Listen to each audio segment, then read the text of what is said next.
Before you get too smug about our superiority over the rest of the animal domain, here's a crushing piece of news. Dinosaurs, birds, turtles, and lizards are all more derived than us. In older parlance, they are our phylogenetic superiors since they have branched off the tree of life later than us, reaching the lofty branches while we trundle along on a branch off the trunk of life. So if we assume that more advanced organisms are those that evolved more recently, we should show a bit of respect next time you eat a piece of chicken. I'm being facetious, of course, since there's really nothing to phylogenetic branching position in terms of fundamentals. But the fact is that we are still phylogenetically basal compared to most other tetrapods. Our line of the tetrapod tree is the synapsid clade. These first appear in the late Carboniferous about 308 million years ago as a group called the pelycosaurs, the so-called sail-back dinosaurs. These are not, in fact, dinosaurs at all, despite what makers of plastic toys might say. The classic pelycosaur is Dimetrodon, circa, say, 295 million years ago. Most are predators, but the first synapsid herbivores appear around 300 million years ago. Pelycosaurs are ectotherms with food requirements, say, a tenth of that of modern mammals. This is an ecologically significant number, since an ecosystem can support lots of big lumbering predators if they really don't need that much energy to go on. The living Komodo dragon, for example, is like this. Komodos are giant monitor lizards, and compared to a mammalian predator, they can do very nicely on a goat once every month or two. A big cat, on the other hand, would probably be in trouble without a kill every couple of days. There are other traits that suggest that pelycosaurs were not very active animals. For instance, Dimetrodon does not have a palate in the roof of its mouth. The palate is a bony shelf that separates the mouth from the nasal passages. Therefore, if you don't have a palate, like Dimetrodon, you cannot breathe while you're eating. That would be a big problem for a mammalian predator, who would pass out if it took more than a minute to get a chunk of meat down its throat. Thankfully, with a respiration rate only a tenth of ours, Dimetrodon had 10 minutes or more to bolt its food before hitting the same distressful point that the mammal reached 9 minutes earlier. Another indication that pelycosaurs were metabolically slow-moving is seen in pelycosaur teeth, which are undifferentiated stabbing teeth. There is no food processing there. The strategy is just to pull apart prey into big pieces and swallow. And finally, pelycosaurs have a sprawling gait in which they hold their legs to the side like a lizard. This leg position means that walking alternately compresses the lungs as the body twists, forcing the animals to partly suspend breathing while running. Lung compression is not a good thing if you have to run very far, suggesting that pelycosaurs were burst ambush predators where surprise and a quick devastating attack was the favored strategy. Today, even some lizards have overcome this problem of lung compression by becoming bipedal when they have to run very far. I noticed this when trying to noose lizards out in the desert. The speedy ones can really rip by running exclusively on their hind legs. Now, signs of a more active lifestyle come with the evolution of more derived synapsids called the therapsids about 275 million years ago. These animals move their legs under their bodies, separating locomotion from breathing. Dinosaurs, as we shall see later, did something similar by becoming bipedal like us. Therapsids also started to grow hair, implying the need to conserve internal body heat to maintain an active lifestyle. The first examples of hair appear with the therapsids about 275 million years ago, but occur in coprolites, suggesting the unfortunate demise of the hairy therapsid at the teeth of one of the lumbering predators of the day. Therapsids go on to try every ecology from high browsers to insectivores to large animal predators. They show numerous innovations towards more active physiologies too. For example, they're the first tetrapods to develop specialized teeth, called tooth differentiation. Dinosaurs and crocodiles mostly didn't do this, but stuck with variations on stabbing teeth. Therapsids, in contrast, developed a battery of teeth to do different things in the mouth. Some for nipping, some for stabbing, some for crushing or shearing. Tooth differentiation is great for getting the most out of food by pre-digesting it in the mouth.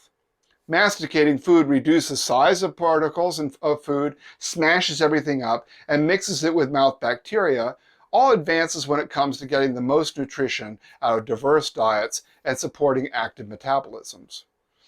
A high metabolism was clearly favored because the therapsids continue to elaborate approaches to increasing their respiration rate and level of activity.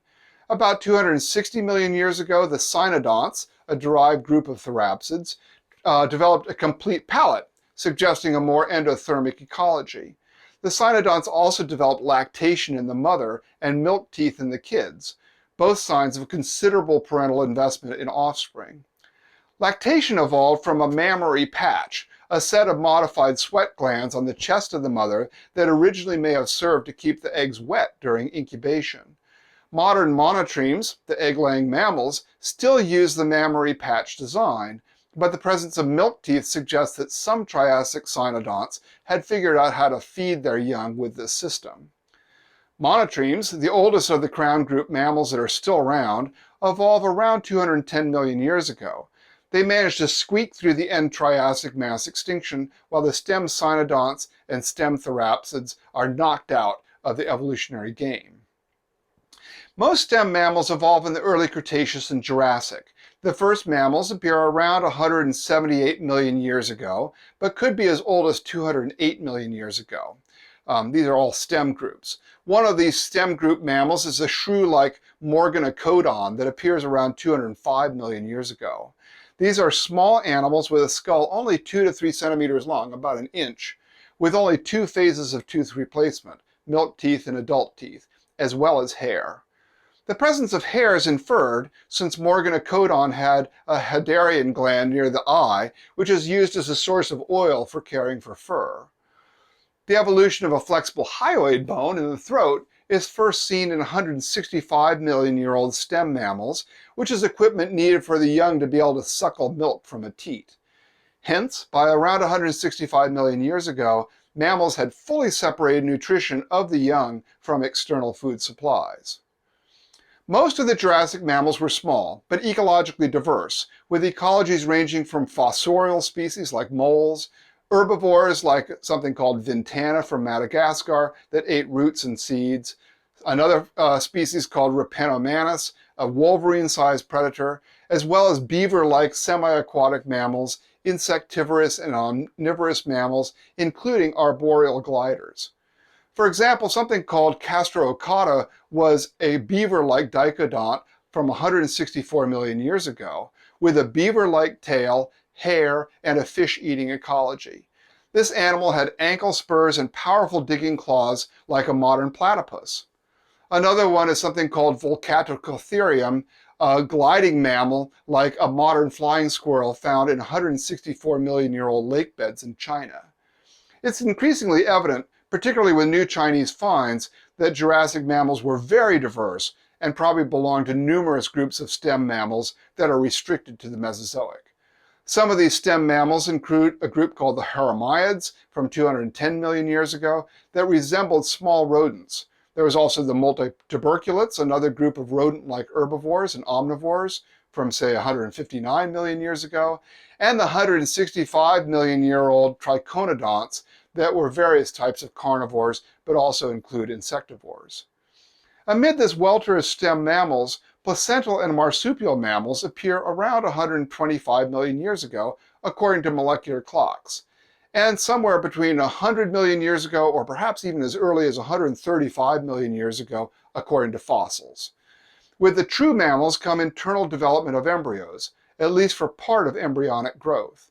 In marsupials, gestation is cut off early in development, at the time the embryo can crawl out of the mother's womb and into a pouch to attach to a teat. Placental mammals, in contrast, carry the young much farther to term, but still give birth while the young are helpless and require extensive parental care. Other hallmarks of mammalness, like mammaries, hair, differentiated teeth, parental care, and ear bones that are separated from the jaw, all appear over a 50 to 100 million year time frame. Clearly, mammalness is not something that just springs into existence. So in summary, some of the big innovations amongst synapsids were the development of differentiated teeth, moving the legs under the body to permit fast, sustained running, and hair to help maintain constant body temperature. These traits evolve in Permian therapsids and then get elaborated in the Triassic cynodonts and basal stem mammals. Synapsids have been an active bunch for a long time, and this, together with trending towards small body size, has been our ace in the hole when bad times come around.